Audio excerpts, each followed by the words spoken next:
احلى مسا عليكم.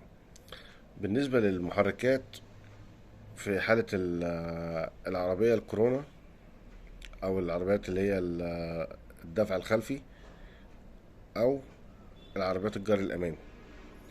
بالنسبه للجر الامامي بيبقى المحرك بالعرض، ورا منه الترانسميشن او البواط او الفتيس او الجير بوكس.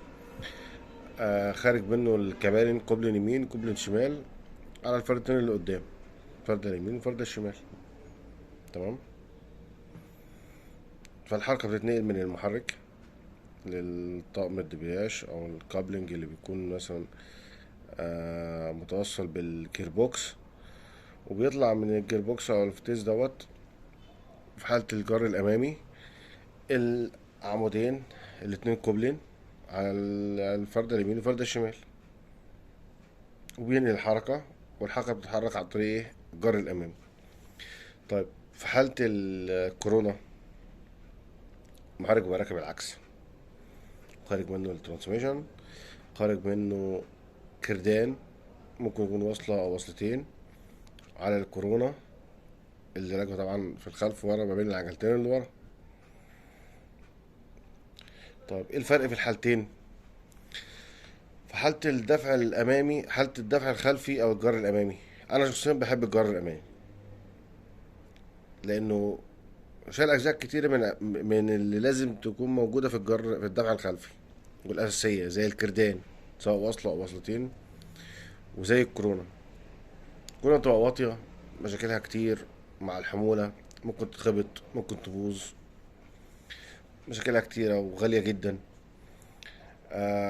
الكاردين نفس الكلام برضه، قدام صعب ولازم يتوزن، ولازم يكون كرسي نص طاقه سليم والبلي سليم والصلاب سليمة، وقصة كده كبيرة يعني. في الكمالين بتعفيك من الكلام ده كله، ولا في كورونا ولا في الكاردين الخلفي، الا اذا كنا بنتكلم عن حاجة 4 باي 4. يعني احنا بنتكلم دلوقتي عن الحالة اللي هي ايه؟ حاجة من الاتنين، يا اما جر امامي يا اما دفع خلفي. فالحاجات دي لما بتتشال مبدئيا التكلفة بتاعتها اصلا كبيرة، لما بتشيلها بتوفر في التكلفة. وغير التكلفة، المكان، الكردان ده ماشي من قدام لحد ورا كده، ده قصة كبيرة في العربية من تحت، ولما تشال وسع الدنيا خالص في العربية. والكورونا نفس الكلام.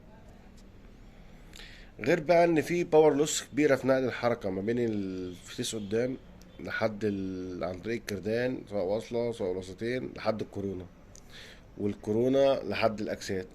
طبعا نقل الحركة من حاجة لحاجة لحاجة لحاجة، كل دي كوست، كل دي لوسز، كل ده فقد، كل ده بيقلل الكفاءة في الاخر. لكن لما باخد الحركة مباشرة على طول من المحرك للفتيس للكبال المباشر على طول، بيوفر كتير في اللوسز او في الفقد اللي بيحصل كده كده في نقل الحركة الميكانيكية من جزء لجزء. احنا بنوفر في اللوسز، في الكبالن طبعا، بيعتبر بنعلل في الكفاءة، بنقلل في المصاريف، بتوسع في المكان. ودي من اكبر الحاجات المهمة جدا، يعني انك بتشيل الكردان ده كله تخلص منه كورونا، ده حاجة ممتازة جدا يعني، فرق جدا في العربيات وحجمها وسعها من بره ومن جوه. وطبعا المشاكل كتير جدا نتيجة لما تبقى الكورونا واطية ورا، خصوصا لما يكون معاك حمولات بقى راكبة ورا، تلاقيها مثلا ورا في العربية أو في الشنطة في حمولات كتيرة. فالعربية عادة بتبقى واطية أوي من ورا، ومع المطبات بتاعتنا والطرق بتاعتنا اللطيفة يبدأ تواجه مشاكل في الكردان في الكورونا. كل الكلام ده كله انت بتستغنى عنه خالص لما بتبقى العربية عندك كبارن. وبعدين الكبارن، الناس بقى اللي بتواجه مشاكل مع الكبارن، مشاكل الكبارن بتطلع من سوء الاستخدام. سوء الاستخدام انك تاخد دكسين قوي على الاخر قوي في الملفات، تاخد دكسين قوي على الاخر في مثلا بتركن او بتعمل حاجه، تجيب اخر وتقعد تضغط عليه جامد يمين وشمال. ده بيعمل مشاكل في اقصى اليمين وفي اقصى الشمال. ولو حصل عندك اي اهمال بسيط في الكاوتشات اللي بتحمل الكبالن او في السيستم نفسه من تحت او في الاكسات او خبطه او حاجه، تعمل مشاكل. لكن لو انت تجنبت الحاجات دي فانت بتنسى العربيه تماما، وخاصه في الملفات وخاصه وانت بتركن. انا شخصيا بحب الكبارن عن الكورونا يعني، ولو ان الكورونا بيبقى فيها عزم دايما، وحلو جدا في العربيات النقل، وحلو جدا في المعدات التقيله، وحلو جدا في الحمولات العاليه، وحلو جدا في السباقات.